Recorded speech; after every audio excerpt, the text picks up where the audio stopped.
الحمد لله رب العالمين والصلاة والسلام على أشرف المرسلين محمد وعلى آله وصحبه أجمعين. اللهم رب اشرح لي صدري ويسر لي أمري واحلل عقدة من لساني يفقه قولي. اللهم لا سهل إلا ما جعلته سهلا وأنت تجعل الحزن سهلا إذا شئت يا رب العالمين. بسم الله الرحمن الرحيم. قال الله تعالى: إن الصفا والمروة من شعائر الله فمن حج البيت أو اعتمر فلا جناح عليه أن يطوف بهما ومن تطوع خيرا فإن الله شاكر عليم. إن الذين يكتبون ما أنزل الله من البينات والهدى من بعد ما بيناه للناس في الكتاب أولئك يلعنهم الله ويلعنهم اللاعنون إلا الذين تابوا وأصلحوا وبينوا فأولئك أتوب عليهم وأنا التواب الرحيم. إن الذين كفروا وماتوا هم كفار أولئك عليهم لعنة الله والملائكة والناس أجمعين خالدين فيها لا يخفف عنهم العذاب ولا هم ينصرون. وإلهكم إله واحد لا إله إلا هو الرحمن الرحيم. إن في خلق السماوات والأرض واختلاف الليل والنهار والفلك التي تجري في البحر بما ينفع الناس وما أنزل الله من السماء من ماء فحيا به الأرض بعد موتها وبث فيها من كل دابة وتصريف الرياح والسحاب المسخر بين السماء والأرض لآيات لقوم يعقلون. اما بعد، یہ آیات کریمہ 158 سے لے کے 164 نمبر آیت ہیں سورۃ بقرہ کی. یہاں سے اللہ تعالیٰ احکام شرعیہ کے بارے میں مسلمانوں کو بتانا شروع کرنے والا ہے انشاءاللہ. اور اس کی یہ والی جو آج کی جو باتیں ہیں، جو آیتیں پڑھی ہیں، یہ سب جو ہے اس چیز کی احکام شرعیہ جو آگے آنے والے ہیں اس کی تمہید کے طور پر اللہ تعالیٰ نے بیان فرمائی ہیں. پہلی آیت میں اللہ تعالیٰ ارشاد فرماتا ہے: ان الصفا والمروة من شعائر الله فمن حج البيت واعتمر فلا جناح عليهم ان يطوف بهما ومن تطوع خيرا فإن الله شاكر عليم. اللہ تعالیٰ یہاں پر صفا والمروہ کی پہاڑیاں جو بیت اللہ حرام کے پاس ہیں، جس کے درمیان سعی کرنا ہر مسلمان کے اوپر، چاہے عمرے کا وقت ہو چاہے حج کا وقت ہو، سعی کرنا واجب ہے احناف کے مسلک کے مطابق. تو ان الصفا والمروہ کے بارے کو تذکرہ اللہ تعالیٰ نے اس لیے شروع کرا ہے کہ اس کے پیچھے ایک بہت بڑی بات چھپی ہوئی ہے. وہ یہ ہے کہ صحابہ کرام رضی اللہ تعالی عنہم جاہلیت کے زمانے میں صفا و مروہ کی سعی کیا کرتے تھے، لیکن کیونکہ اس پر بت رکھے ہوئے تھے، لیکن اسلام آنے کے بعد صحابہ کرام نے ان کی سعی چھوڑ دی. مروہ پر نائلہ نام کا بت رکھا تھا اور صفا پر اصاف نام کا بت رکھا تھا. ان کے بارے میں بہت ساری روایتیں آتی ہیں جن کا بیان کرنا ہے ضروری نہیں ہے، لیکن بہرحال تو صحابہ کرام نے جب حج کے احکام نازل ہوئے اور صفا و مروہ کی سعی کفار مشرکین بھی کرا کرتے تھے اور صحابہ کرام بھی جاہلیت بھی کیا کرتے تھے، جب حج کے احکام نازل ہوئے تو اللہ تعالیٰ کے حکم کے مطابق حج کے تمام احکام تو صحابہ کرام بجا لاتے تھے، لیکن سعی بین صفا و مروہ انہوں نے چھوڑ دی تھی. اس آیت کا شان نزول یہی ہے کہ حضرت سلیمان ابن عاصم نقل کرتے ہیں، امام بخاری حضرت سلیمان ابن عاصم سے نقل کرتے ہیں کہ ہم نے انس بن مالک سے اس کے بارے میں پوچھا تو انہوں نے کہا کہ بھئی ہم لوگ حضور کے صلی اللہ علیہ وسلم کے زمانے میں ہم نے سعی کرنا چھوڑ دی تھی، کیونکہ ہم لوگوں کو اس میں شک و شبہ تھا کہ اس کے اوپر بت رکھے تھے اصاف اور نائلہ، اور مشرکین جو تھے وہ آ کر سجدہ کیا کرتے تھے اور یہ لوگ اس کے درمیان سعی کیا کرتے تھے اور وہ آ کر ان بتوں کو سجدہ کیا کرتے تھے. تو ہم کو یہ شک ہوا اور یہ شبہ ہوا کہیں خدا نخواستہ یہ شرکی عمل نہ ہو. تو یہاں سے ہم کو ایک بہت اہم بات پتہ چلتی ہے کہ شریعت اسلامی کے اگر کوئی احکام ہیں اور اس کے بارے میں کوئی شک پیدا ہو جائے تو اس کے اندر صحابہ کرام سے اقتداء کرتے ہوئے ہم کو توقف حاصل کرنا چاہیے جب تک کہ ہمیں اس شرعی حکم اس مسئلے کا صحیح شرعی حکم نہ معلوم ہو جائے. جیسا کہ صحابہ کرام نے کیا، سعی بین الصفا والمروہ چھوڑ دی، لیکن جب اللہ تعالیٰ نے اس آیت کریمہ کو نازل فرمایا ان الصفا والمروۃ من شعائر اللہ فمن حج البیت او اعتمر فلا جناح علیہم ان یطوف بہما، کہ صفا و مروہ جو پہاڑیاں ہیں اللہ تعالیٰ کی نشانیاں ہیں، اللہ تعالیٰ کے شعائر میں سے ہیں، تو ان پہ کسائی کرنا، ان کے طواف کرنا کوئی حرج نہیں ہے۔ اب اس کے اندر علماء کے اختلاف ہے، بعض علماء کہتے ہیں کہ سعی کرنا فرض ہے، بعض کہتے ہیں سنت ہے، اور بعض کہتے ہیں واجب ہے۔ تو امام احمد رحمۃ اللہ علیہ کا قول یہ ہے کہ ان کے نزدیک سعی بین الصفا والمروہ سنت ہے، کیونکہ اللہ تعالیٰ نے فرمایا وَلَا جُنَاحَ عَلَيْكُمْ أَن يَطَّوَّفَ بِهِمَا، کہ کوئی حرج نہیں ہے کہ آپ وہ طواف کریں، یعنی کہ طواف کریں نہیں کریں برابر ہے۔ لہذا امام احمد حنبل رحمۃ اللہ علیہ نے فرمایا کہ نہیں بھائی یہ سنت ہے۔ امام مالک، امام شافعی رحمۃ اللہ علیہم کا قول یہ ہے کہ یہ فرض ہے، کیونکہ اللہ تعالیٰ کے نبی کریم صلی اللہ علیہ وسلم نے ان دونوں کو کی سعی کو رکن گردانا ہے، اور ان کی ادائیگی نہ کرنے پر، یعنی سعی بین الصفا والمروہ نہ کرنے پر دم واجب ہوتا ہے۔ احناف کا مسلک یہ ہے کہ وہ کہتے ہیں کہ سعی بین الصفا والمروہ واجب ہے، کیونکہ نبی کریم صلی اللہ علیہ وسلم نے حج یا عمرے کے باطل ہونے کا حکم نہیں لگایا، بلکہ حکم کیا لگایا کہ جو ہے اگر سعی چھوڑ دی جائے گی تو اس کے اوپر دم واجب ہوگا۔ اب ایک بات یہ آ رہی ہے کہ ہاں جو لفظ لا جناح علیہم یطوف بہما کا استعمال کیا گیا ہے، تو یہ کیوں کیا گیا ہے؟ آیا اس کا تعلق صفا مروہ سے ہے یا کسی اور وجہ سے ہے؟ تو یہاں اللہ تعالیٰ کا اس چیز کا استعمال وہ یہ ہے کہ یہ کہنا چاہ رہے ہیں اس کا فرضیت یا سنیت یا واجبیت سے کوئی تعلق نہیں ہے، بلکہ یہ تعلق ہے یہ کہ اس کا مطلب ہے کہنے کا کہ صحابہ کرام نے سعی بین الصفا مروہ کرنا چھوڑ دی تھی، تو اللہ تعالیٰ نے فرمایا نہیں ایسا مت کیا کرو، اس میں کوئی حرج نہیں ہے، بلکہ تم اس کی سعی کیا کرو۔ اور فرمایا ان الصفا ان جو حرف تاکید کے ساتھ آیا ہے، ان الصفا والمروہ، کہ صفا اور مروہ بے شک اللہ تعالیٰ کی نشانیاں ہیں، فلا جناح علیہ طواف بہما، کہ اس پہ کوئی حرج نہیں ہے کہ تم ان کی طواف کرو۔ اب وہ بات الگ ہے کہ جاہلیت کے زمانے میں جہالت کی وجہ سے، بت پرستی کی وجہ سے وہاں پر بت آ کے رکھ گئے تھے، لیکن اصل جو سعی ہے وہ اللہ کے رسول صلی اللہ علیہ وسلم ابراہیم علیہ السلام کی سنت ہے، اور اس کو اور حج پورا حضرت ابراہیم علیہ السلام کی سنت کو زندہ کرنے کے لیے مقرر کیا گیا ہے۔ تو کہنے کا مطلب یہ ہے ہاں اللہ تعالیٰ کا جو ہے اس کے طواف، جو تم لوگوں نے طواف روک دیا ہے اس کا طواف روکنے کی کوئی حرج، اگر طواف نہ روکو ان کا طواف کرنے کوئی حرج نہیں ہے، کیونکہ جو بت اس پر رکھے گئے تھے وہ تو شرکیہ عمل تھا اور تجدد تھا،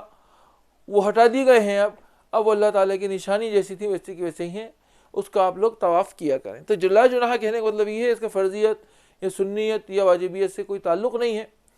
لیکن بہرحال اس کا ذکر کرنا مناسب سمجھا، اس لیے آپ کے سامنے اس کو مناسب ذکر کر دیا گیا۔ اچھا ایک بات یہ ہے کہ صفا والمروہ کی مشروعیت کس وجہ سے ہوئی،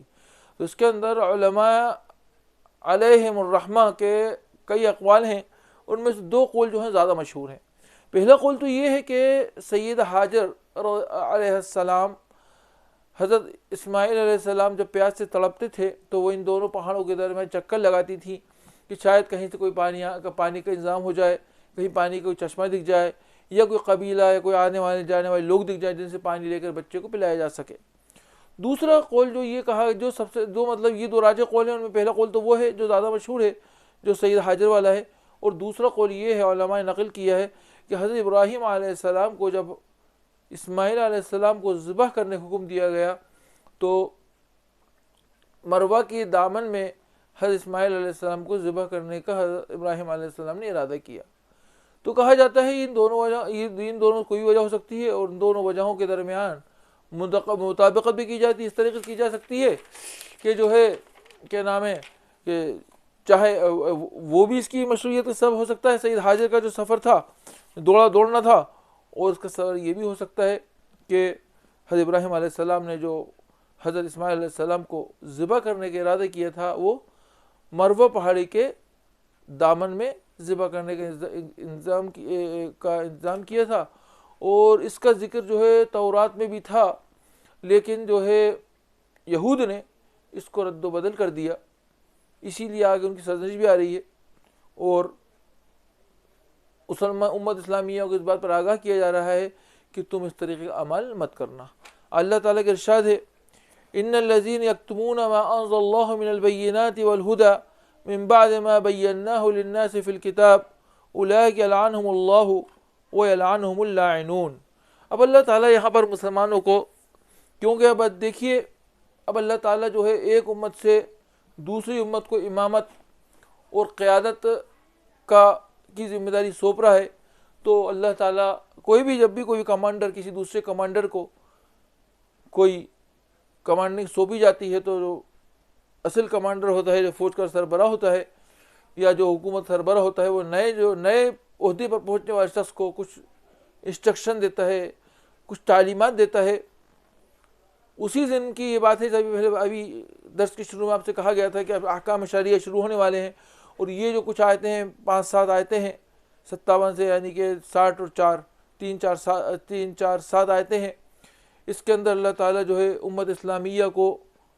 قیادت دے رہا ہے، اور یہ نہ بتا رہا ہے کہ تم پر ایک شریعت نازل ہونے والی ہے، اس کے اندر کچھ سخت احکام بھی ہوں گے، کچھ نرم احکام بھی ہوں گے، تو تمہاری ذمہ داری یہ ہے کہ شریعت کے احکام کو پوری طرح مکمل ادا کرو۔ تو اللہ تعالیٰ یہاں پر پرانی قوم کا ذکر فرما رہا ہے، ان الذین یکتمون ما انزل اللہ من البینات والہدی من بعد ما بیناہ للناس فی الکتاب اولئک یلعنہم اللہ ویلعنہم اللاعنون۔ اللہ تعالیٰ یہاں فرما رہا ہے کچھ لوگ ایسے ہیں، اے امت اسلامیہ، اے امت مسلمہ، اے مسلمانوں، یہ بات سمجھ لو کہ تم ان جیسے عمل مت کرنا جیسے تم سے سابقہ قوم نے کرے، جس کے پاس امت کی دنیا کی قیادت تھی، یعنی کہ مراد کون ہے؟ یہود ہیں۔ تذکرہ سورہ بقرہ میں شروع سے یہود کا تذکرہ گزرتا چلا آ رہا ہے، ذکر ہوتا چلا آ رہا ہے، اور اس سیزن میں یہ بھی ایک بات ہے، اللہ تعالیٰ نے فرمایا کہ وہ لوگ جو اللہ تعالیٰ کی آیتوں کو، اللہ تعالیٰ کی نشانیوں کو، اللہ تعالیٰ کے احکام کو چھپاتے ہیں، اس کے بعد جب کہ ان کی کتابوں میں نازل ہو گیا تو وہ لوگ قابل لعنت ہیں، اور ان کو اللہ بھی لعنت بھیجتا ہے اور دوسرے لوگ بھی ان پر لعنت بھیجتے ہیں۔ اب یہاں اللہ تعالیٰ یہ بتانا چاہ رہے ہیں، اے امت اسلامیہ دیکھو، ابھی جو منصب قیادت اور منصب امامت جو تمہارے پاس اللہ تعالیٰ نے دیا ہے، یہود سے چھین کر اس کی تم پاسداری کرنا، اس کی جو احکام شرعیہ تم کو دیے جائیں اس کو پوری طریقے سے بجا لانا، تم ایسا عمل مت کرنا جیسے تم سے پہلے والی قوموں نے عمل کیا۔ انہوں نے کیا کیا؟ اللہ تعالیٰ کے بتائے ہوئے احکام کو، اللہ تعالیٰ کی شریعت کو رد و بدل کر دیا۔ جیسے اپن کو معلوم ہے، ہمیں شروع سے تفسیر چلی آ رہی ہے کہ جو ہے کفار و مشرکین کے علاوہ یہود جو تھے ان کے اندر ہٹ دھرمی تھی، وہ اسلام کو نہیں مانتے تھے، حضور صلی اللہ علیہ وسلم کو نہیں مانتے تھے، اور اپنے لوگوں سے بھی کہتے تھے کہ یہ پکے مسلمان سچے نبی نہیں ہیں، یہ جھوٹے نبی ہیں، آخری نبی جو آئے گا وہ جو ہے بنی اسماعیل کے نہیں بلکہ بنی اسحاق میں سے آئے گا، اور یہ سب لوگوں کو انسٹرکشن دیا کرتے تھے، اور اللہ تعالیٰ کے بتائے ہوئے احکام کو، نبی کریم صلی اللہ علیہ وسلم کی صفات کو، نبی کریم صلی اللہ علیہ وسلم کی بشارت کو، اور جیسے کچھ آیتوں پہلے تذکرہ گزرا ہے کہ تورات میں تحویل قبلہ کا ذکر بھی تھا، اور اس میں یہ بھی ذکر کیا گیا تھا کہ جو قبلہ ہے وہ بیت المقدس نہیں رہے گا بلکہ وہ بیت اللہ قبلہ ہو جائے گا، کیوں قبلہ ابراہیمی بیت اللہ ہی تھا۔ تو کفار کیا کہہ لو، یہود جو تھے وہ جو ہے اپنی قوم سے، اپنے لوگوں سے اور عرب سے اس بات کو چھپایا کرتے تھے کہ جو ہے نبی کریم صلی اللہ علیہ وسلم سچے نبی ہیں، اور جو ان کی شریعت ہے وہ سچی شریعت ہے، اور جو احکام لے کے آئے ہیں وہ سچے احکام ہیں۔ وما اس کے وہ اس بات کو اچھی سے جانتے تھے کہ یہ سب جھوٹ بول رہے ہیں، لوگوں کو دھوکہ دے رہے ہیں۔ اس کا قصہ آتا ہے بنی نذیر اور بنی قریظہ میں کوئی جھگڑا ہو گیا، قصاصی جھگڑا ہو گیا۔ وہاں یہ تھا کہ جو ہے جو بڑی قومیں ہوتی تھیں وہ دیت دے دیتی تھیں اور چھوٹی قومیں قصاص مانگتی تھیں، تو بنی نذیر کے ایک شخص نے بنی قریظہ کے ایک شخص کو قتل کر دیا، تو بنی نذیر والوں نے کہا کہ ہم تمہیں دیت دے دیں گے، قتل مت کرو، قصاص مت دو۔ تو ان میں سے کہا انہوں نے نہیں، اب تمہاری حد دھرمی اور تمہارا ظلم نہیں چلے گا، کیونکہ محمد صلی اللہ علیہ وسلم آ چکے ہیں اور وہی ہمارے درمیان فیصلہ کریں گے۔ اور اللہ کے نبی کریم صلی اللہ علیہ وسلم کے سامنے پیشی ہوئی، اور بنی قریظہ والوں نے قصاص مانگا، اور حضور صلی اللہ علیہ وسلم نے قصاص کا حکم دیا۔ تو جو بنی نذیر کے لوگ تھے انہوں نے کہا کہ ہماری تورات میں قصاص کا حکم نہیں ہے، ہماری تورات میں یہ حکم ہے کہ جو ہے دیت دی جائے گی۔ تو حضرت کعب الاحبار رضی اللہ تعالی عنہ حضور صلی اللہ علیہ وسلم کے بازو میں بیٹھے ہوئے تھے، انہوں نے فرمایا کہ چلو تم تورات لے کر آؤ۔ تو تورات لے کر آئے، جہاں قصاص کا حکم لگا تو اس کے اوپر ہاتھ رکھ دیا، انہوں نے ہاتھ رکھ دیا اور اس کے علاوہ کی باتیں پڑھ لیں۔ تو حضرت کعب الاحبار نے کہا کہ جس جگہ پر تم نے ہاتھ رکھا ہے اس جگہ کو پڑھو۔ تو حضرت کعب الاحبار نے وہ کتاب لی اور اس کی تلاوت کری حضور صلی اللہ علیہ وسلم کے سامنے، اس کے اندر بھی قصاص کا حکم تھا۔ تو یہی اس طریقے کا احکام جو تھے شرعی احکام، جس سے ان کے ہٹ دھرمی، ان کی چوراہٹ کو، ان کی ہٹ دھرمی کو کوئی نقصان آتا تھا، انہوں نے اس کو رد و بدل کر دیا تھا۔ اسی طریقے حضور صلی اللہ علیہ وسلم کی بشارت، حضور صلی اللہ علیہ وسلم کی نشانیاں، شریعت اسلامی کے حق، یعنی حق شریعت اسلامیہ کا حق ہونا، حضور صلی اللہ علیہ وسلم کی نشانیاں، حضور صلی اللہ علیہ وسلم کے بارے میں بشارتیں، حضور صلی اللہ علیہ وسلم کے صفات، ان سب کو انہوں نے کیا کیا تھا؟ چھپا کے رکھ دیا تھا، اور وہ اپنے لوگوں کو نہیں بتاتے تھے، بلکہ وہ کہتے تھے کہ جو ہے یہ نبی جو ہے سچے نبی نہیں ہیں، یہ جھوٹے نبی ہیں، بنی اسماعیل میں سے نہیں آئیں گے، آخری نبی بنی اسحاق میں سے آئیں گے اور داؤد علیہ السلام کی اولاد میں سے ہوں گے۔ یہ سب چیزیں ان کی خرافات تھیں جو پیچھے کافی لمبا ان کا تذکرہ گزرا ہے، اس میں سب کا تذکرہ ہو چکا ہے۔ اس کے آگے اللہ تعالیٰ ایک حصہ ہے آیت کا، وَيَلْعَنُهُمُ اللَّهُ وَيَلْعَنُهُمُ اللَّاعِنُونَ۔ یہ بات تو سمجھ میں آتی ہے، یلعنہم اللہ، تو اللہ تعالیٰ ان پر لعنت کرے گا، ان کو رحمت سے دور کرے گا۔ اور دوسرا لفظ جو اس کا ہے وَيَلْعَنُهُمُ اللَّاعِنُونَ، کہ جن کو اللہ کی رحمت سے دور کر دیا ہے وہ بھی ان کو لعنت بھیجیں گے۔ تو یہ کیا مقصد ہے، اس کا کیا مطلب ہے؟ تو اس کا یہ مطلب ہے کہ قیامت کے دن جب حقیقت اجاگر ہوگی، حق سامنے آئے گا لوگوں کے، تو جن لوگوں نے اپنے احبار و رہبان کی اتباع کری ہوئے گی اور اپنے بڑوں کی اتباع کری ہوئے گی جو غلط گمراہی کی طرف رہنمائی کیا کرتے تھے، تو اس وقت وہ بھی پچھتائیں گے، اور وہ لوگ بھی ان لوگوں کو اللہ کی رحمت سے اور اللہ کی لعنت ان کے اوپر وہ لوگ بھی لعنت بھیجیں گے۔ یہ اللہ تعالیٰ کا اس کا مقصد ہے۔ اس سے اللہ تعالیٰ فرما رہا ہے إِلَّا الَّذِينَ تَابُوا وَأَصْلَحُوا وَبَيَّنُوا فَأُولَئِكَ أَتُوبُ عَلَيْهِمْ وَأَنَا التَّوَّابُ الرَّحِيمُ۔ اللہ تعالیٰ فرما رہا ہے کہ تم سے پہلے والی قوم تو پوری لعنت کی مستحق ہو گئی، مگر ان میں سے ایک جماعت ایسی ہے جو لعنت کی مستحق نہیں ہے۔ وہ کون ہے؟ إِلَّا الَّذِينَ تَابُوا وَأَصْلَحُوا وَبَيَّنُوا، جنہوں نے توبہ کری، اصلاح کری اور بیان کیا۔ مطلب یعنی کہ وہ احبار و رہبان جو عیسائیت یہودیت کے زمانے میں اپنے لوگوں کو گمراہ کیا کرتے تھے، وہ اپنے عمل سے توبہ کریں۔ إِلَّا الَّذِينَ تَابُوا وَأَصْلَحُوا، اور جو انہوں نے بگاڑا ہے، یعنی اپنی قوم کو جو بتایا ہے کہ بھئی یہ غلط ہے، یہ صحیح نہیں، یہ صحیح دین نہیں ہے، یہ صحیح شریعت نہیں ہے، یہ جو بتایا ہے اس کو کلیئر کریں، بتلائیں کہ نہیں ہم غلط کہا گئے۔ إِلَّا الَّذِينَ تَابُوا وَأَصْلَحُوا، جو بگاڑا ہے اس کو سدھاریں۔ إِلَّا الَّذِينَ تَابُوا، پہلی بات تو توبہ کریں، دوسری بات اصلاح کریں، اس چیز کی اصلاح کریں جس چیز کو انہوں نے بگاڑا ہے۔ اور کس چیز کو بگاڑا انہوں نے اپنی قوم کو اس بات کی دعوت دی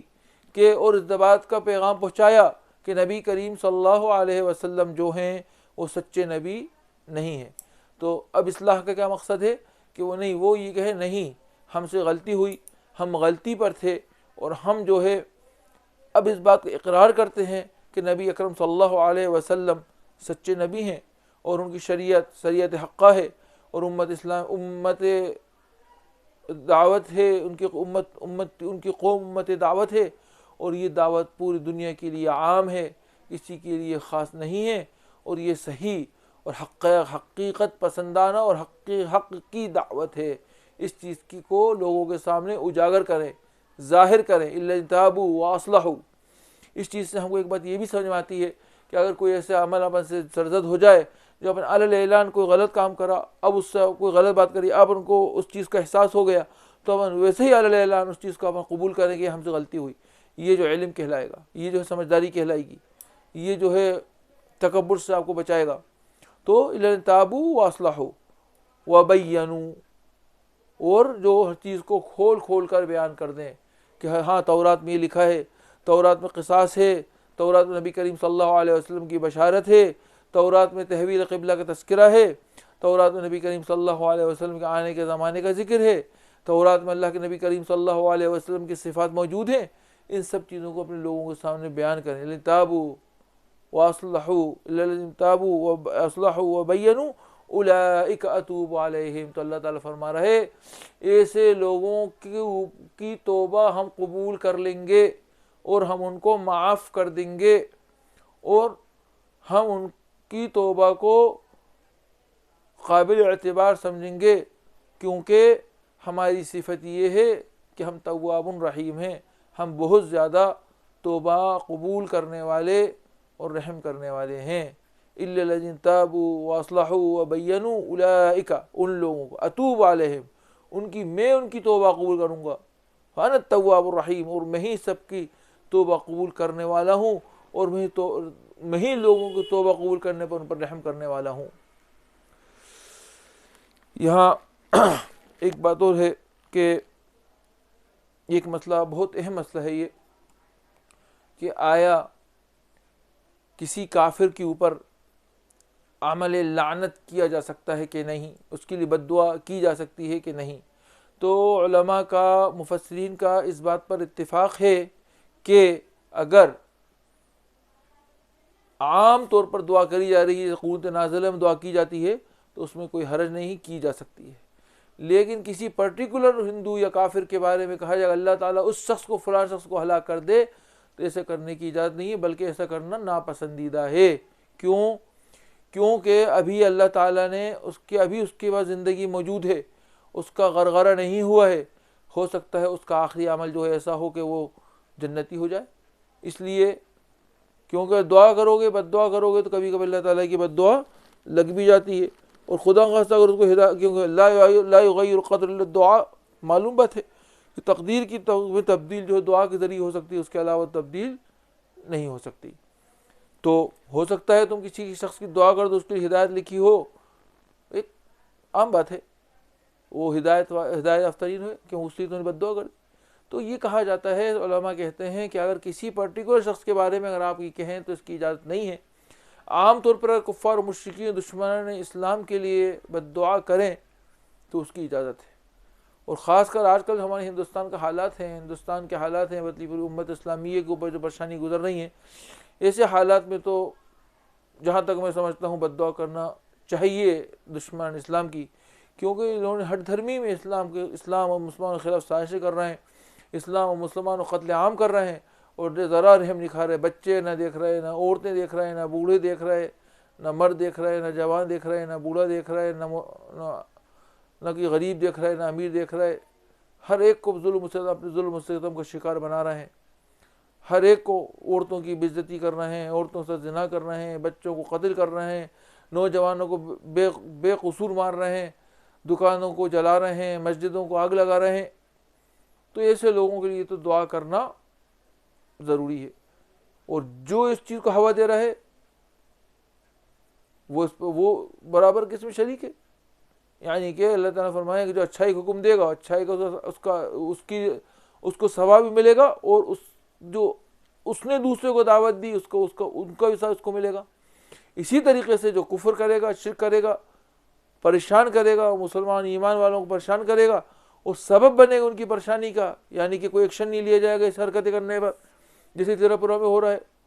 16 مسجدوں کو جلا دیا، 18 دکانوں کو جلا دیا، عورتوں کی بے عزتی کری گئی، کئی لوگوں کو شہید کر دیا گیا، لیکن کوئی سنوائی نہیں گورنمنٹ کی طرف سے. اپن کے علماء بھی کچھ نہیں کر رہے. خیر کیا کریں، ان کے ہاتھ پہ وہ کوئی ان کی کچھ کرنے کی حیثیت ہی نہیں ہے، تو کیا کریں گے بیچارے. پروٹیسٹ بھی نہیں کر رہے، اور کفار و مشرکین شیطان کے ننگا ناچ رہے ہیں، امت کا مسلمانوں کو بے قصور مار رہے ہیں. تو ایسے لوگوں کے لیے بد دعا کرنے میں کوئی حرج نہیں ہے. لیکن نبی کریم صلی اللہ علیہ وسلم ارشاد ہے کسی کی پرٹیکولر خاص طور پر کسی کو مخاطب کر کے یا کسی کا نام لے کر اس کے لیے بد دعا نہیں کرنا چاہیے. ہاں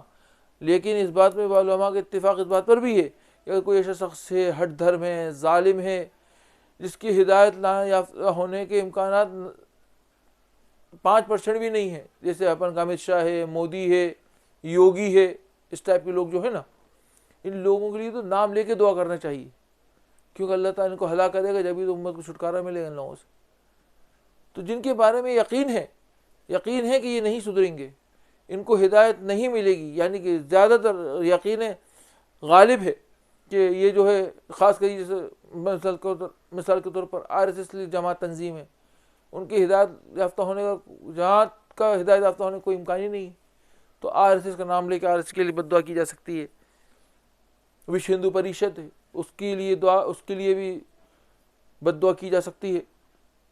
کیوں؟ کیونکہ یہ لوگوں نے ظلم کے اسلام اور مسلمانوں کے خلاف ایک مجموعہ جنگ چھڑ دیا ہے۔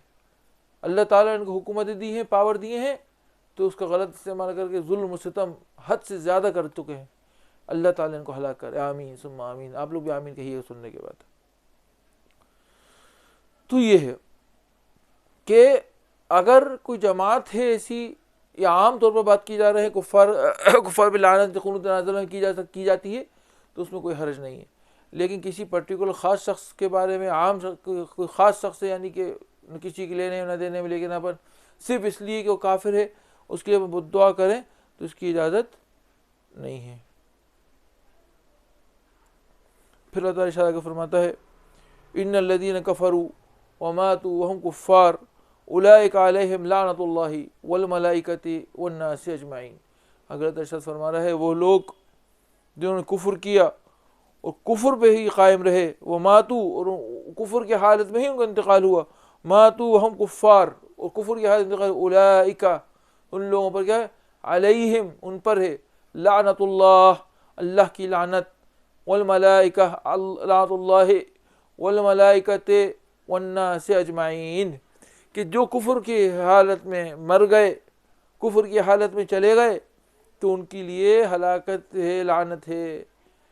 ان الذین کفروا وماتوا وهم کفار اولئک علیہم لعنت اللہ والملائکۃ والناس اجمعین، جو لوگ کفر کی حالت میں مر گئے، کفر پہ چلے گئے، تو اولئک، ان لوگوں پر ہے اللہ کی لعنت، فرشتوں کی لعنت، والناس اجمعین، اور تمام لوگوں کی لعنت۔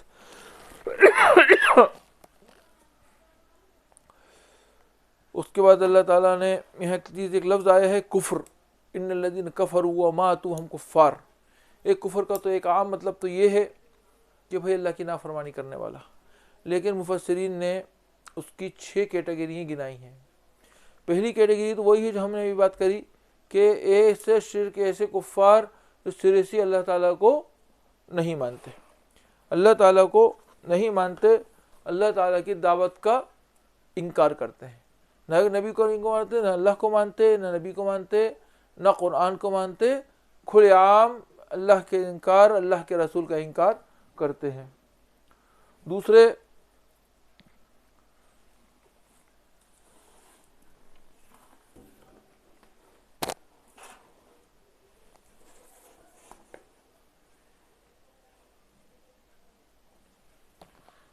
تو کیٹیگری وہ ہے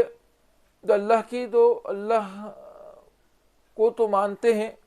مگر اللہ کے احکام اور اللہ تعالیٰ کی بتائی ہوئی شریعت پر عمل نہیں کرتے۔ تیسرے وہ شخص ہے جو اصولاً تو اس بات کو تسلیم کرتا ہے کہ اللہ کو ماننا چاہیے، اللہ کی شریعت کو ماننا چاہیے، لیکن اللہ کے جو شریعت لانے والے پیغمبر ہیں ان کو وہ نہیں مانتا، جیسے یہود و نصارہ ہیں۔ چوتھی کیٹیگری وہ ہے جو پیغمبروں کے درمیان تفریق کرتا ہے، یعنی کہتا ہے کہ یہ نبی تھے، یہ نہیں تھے، کسی کی مانتا ہے، کسی کی نہیں مانتا۔ اور جو اپنے نے ابھی تذکرہ کیا تھا، وہ جو جماعت ہے اللہ تعالیٰ کے احکام کو تسلیم نہیں کرتی اور شریعت کا انکار کرتی ہے، اور اللہ تعالیٰ کی یہ تو مانتی ہے کہ احکام ہونا چاہیے اور تسلیم کرنا چاہیے، لیکن اس پر عمل نہیں کرتی۔ یہ حال آج کی امت اسلامیہ کا ہے کہ یہ بھی ہم مانتے ہیں کہ اللہ تعالیٰ کا بتایا ہوا قانون ہے، اس کو ہمیں ماننا چاہیے۔ دوسری بات، ہم یہ مانتے ہیں کہ شریعت اسلامی جو ہے یہ سچی شریعت ہے، اللہ تعالیٰ کی بتائی ہوئی شریعت ہے، اس پر عمل کرنا چاہیے۔ تیسری بات، ہم یہ مانتے ہیں کہ نبی کریم صلی اللہ علیہ وسلم اس کو لے کر آئے ہیں، وہ پورا ضابطہ حیات بیان کر کے رہے ہیں، لیکن حالت کیا ہے ہماری؟ کہ ہم جو ہے جمہوریت میں یقین کرتے ہیں، الیکشن میں یقین کرتے ہیں، جمہوریت کو اپن جو ہے شورا مانتے ہیں، تو یہ جو ہے شریعت جو ہے یہ وہ کیٹیگری ہے کو اللہ کے رسول اس علماء نے کہا ہے یہ لوگ بھی کفار میں شمار ہوتے ہیں، اللہ میں حفاظت فرمائے۔ یعنی کہ اگر آپ اللہ کے نبی کریم صلی اللہ علیہ وسلم کو مان رہے ہیں، اللہ کی شریعت کو مان رہے ہیں، اللہ کے احکام کو مان رہے ہیں، اور پھر آپ کہہ رہے ہیں کہ ہونا چاہیے، اور آپ کی فکر بھی اسلامی ہے، فکر مسلم ہے، فکری طور مسلم ہے کہ اپنے آپ مسلمان سمجھتے ہیں، اور کہتے ہیں کہ قرآن ایک اسلام ایک نظام حیات ہے، اور پھر آپ عمل کائے پہ کرتے ہیں، پریکٹیکلی آپ اس سے دور ہیں، مانتے ہیں آئیڈیولوجیکلی مانتے ہیں، تسلیم کرتے ہیں کہ شریعت ہے، اسلام ہے، قانون ہے، لیکن پریکٹیکلی آپ اس پر عمل نہیں کرتے، تو وہ کیا ہوں گے؟ ان کو بھی کیٹیگری کفر کی کیٹیگری میں شمار کیا گیا ہے۔ اور اسی کو آخری میں کیا گیا ہے کہ چھٹی شکل یہ بیان کی وہ شخص جو تمام چیزوں کو نظریے بطور نظریہ مانتے ہیں، ہاں یہ کہ نظریہ اسلامی نظریہ، جیسے کمیونسٹ کا ایک نظریہ ہے، سیکولرزم کا ایک نظریہ ہے، کمیونزم کا ایک نظریہ ہے، فاشزم کا ایک نظریہ ہے، اسی طرح اسلام بھی ایک نظریہ ہے، لیکن اس کے احکام پر عمل نہیں ہوتا، تو یہ بھی ان کو بھی کفار کی کیٹیگری میں شمار کیا گیا ہے۔ اب ہم اپنے آپ کو دیکھ لیں، جانچ لیں کہ ہم کس کیٹیگری میں آ رہے ہیں، ہے نا؟ پھر اللہ تعالیٰ سے توبہ کریں، استغفار کریں، اور اللہ تعالیٰ کے جو قانون ہے، اللہ تعالیٰ کا جو نظام ہے اس کو قائم کرنے کی اور اس کے لیے جد و جہد کرنے کی ہم کوشش کریں، جتنا ہمارے بس میں اتنا ہم کریں، کم سے کم 2 لوگوں سے کہیں کہ ایک اسلامی نظام ہے، ہونا چاہیے، اس کا پورا دستور موجود ہے، پورا مسودہ موجود ہے، ہر چیز موجود ہے۔ ہم نے آپ سے پہلے بھی کہا تھا کوئی ایسے احکام ہوں کہ مسئلہ آپ کو پوچھنا ہو شریعت کے متعلق، احکام کے متعلق، اسلامی نظام کے متعلق، تو انشاءاللہ آپ کمنٹس میں بیان شو کریے، انشاءاللہ اللہ کا حکم ہوا تو انشاءاللہ آپ کو اطمینان بخش جواب دیا جائے گا۔ آگے اللہ تعالیٰ ارشاد فرماتا ہے خالدین فیہا لا یخف عنہم العذاب ولا هم ینصرون، کہ اللہ تعالیٰ فرماتا ہے وہ لوگ جنہوں نے کفر کو اختیار کیا اور کفر کی حالت میں مر گئے، ان کا ٹھکانہ کیا ہوگا؟ خالدین فیہا، وہ ہمیشہ جہنم میں رہیں گے۔ لا، دوسری وجہ بتا دی، لا یخفف عنہم العذاب، ان کے اوپر سے عذاب بھی کم نہیں ہوگا، ولا هم ینظرون، نہ ان کو مہلت دی جائے گی۔ ختم، دنیا میں سانس بند ہوئی، تمہارا حساب کتاب ختم، اب تم کچھ بھی کرتے رہو، مانتے رہو، چیختے رہو، چلاتے رہو، کچھ نہیں۔ خالدین فیہا لا یخفف عنہم العذاب ولا هم ینظرون، جہنم میں ہمیشہ رہیں گے اور ان کو جو ہے کوئی مہلت بھی نہیں دی جائے گی۔ پھر اللہ تعالیٰ ارشاد فرماتا ہے الہکم الہ واحد لا الہ الا هو الرحمن الرحیم، تمہارا معبود ایک ہے، تمہارا رب ایک ہے، لا الہ الا هو الرحمن الرحیم، جو رحم کرنے والا ہے اور کرم کرنے والا ہے۔ اب یہاں اللہ تعالیٰ ایک بات کو ارشاد فرما رہا ہے، اب مسلمان جیسے ہم نے ابھی بتایا تھا کہ یہاں سے احکام شرعیہ شروع ہونے والے ہیں، تو پہلا جو حکم شرعی ہے وہ ہے توحید۔ ہر امتی کی ذمہ داری ہے کہ وہ توحید کو مانے، توحید کو مانے، اللہ تعالیٰ کے بتائے ہوئے احکام پر چلے، اللہ تعالیٰ کی وحدانیت کو مانے۔ الہکم الہ واحد لا الہ الا ہوا، کوئی معبود نہیں مگر اس کے، الرحمن الرحیم، جو رحم کرنے والا ہے۔ رحمان الرحیم کی تفسیر پوری سورۃ فاتحہ کے ذہن میں گزر چکی ہے، اور کسی کو اگر کسی کو دیکھنا ہے رحمان الرحیم کی تفسیر تو وہاں جا کے دیکھ لے، وہاں جا کر دیکھ لے، انشاءاللہ وہاں پوری تفسیر کے ساتھ مل جائے گی۔ اب ایک بات یہ آ رہی ہے کہ رحمان الرحیم کا ذکر کیوں کیا گیا ہے؟ اللہ تعالیٰ کی بہت ساری صفات بھی تھیں، لیکن رحمان الرحیم کا ذکر کیوں کیا گیا ہے؟ تو یہاں مفسرین نے 2 قول نقل کرے ہیں، وہ یہ ہیں، پہلا قول تو یہ نقل کرا ہے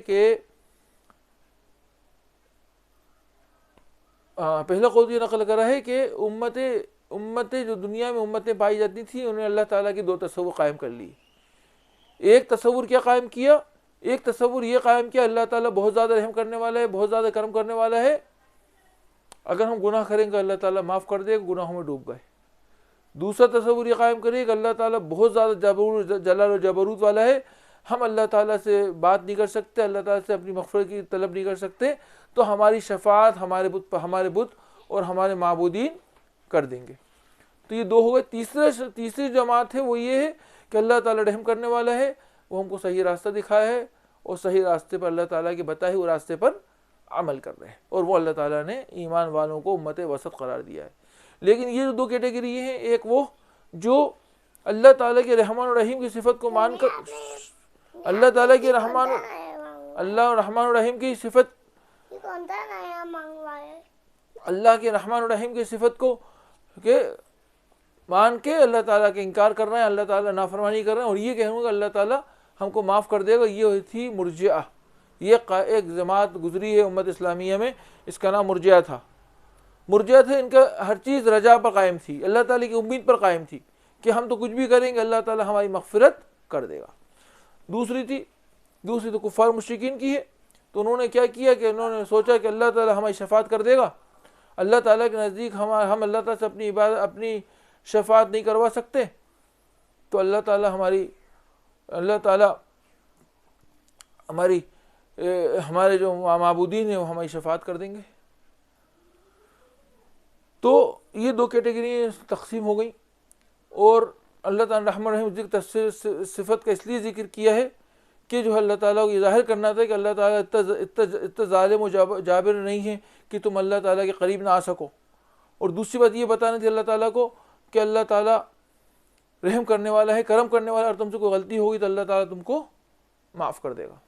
آگے اللہ تعالیٰ ارشاد فرماتا ہے ان فی خلق السماوات والارض اختلاف اللیل والنہار والفلک التي تجری فی البحر بما ينفع الناس وما انزل اللہ من السماء من ماء فحیا به الارض بعد موتها وبث فيها من كل دابة وتصريف الرياح والسحاب المسخر بين السماء والارض لآیات لقوم یعقلون۔ اب اللہ تعالیٰ نے جب امت اسلامیہ کو اور امت کو توحید کی دعوت دی تو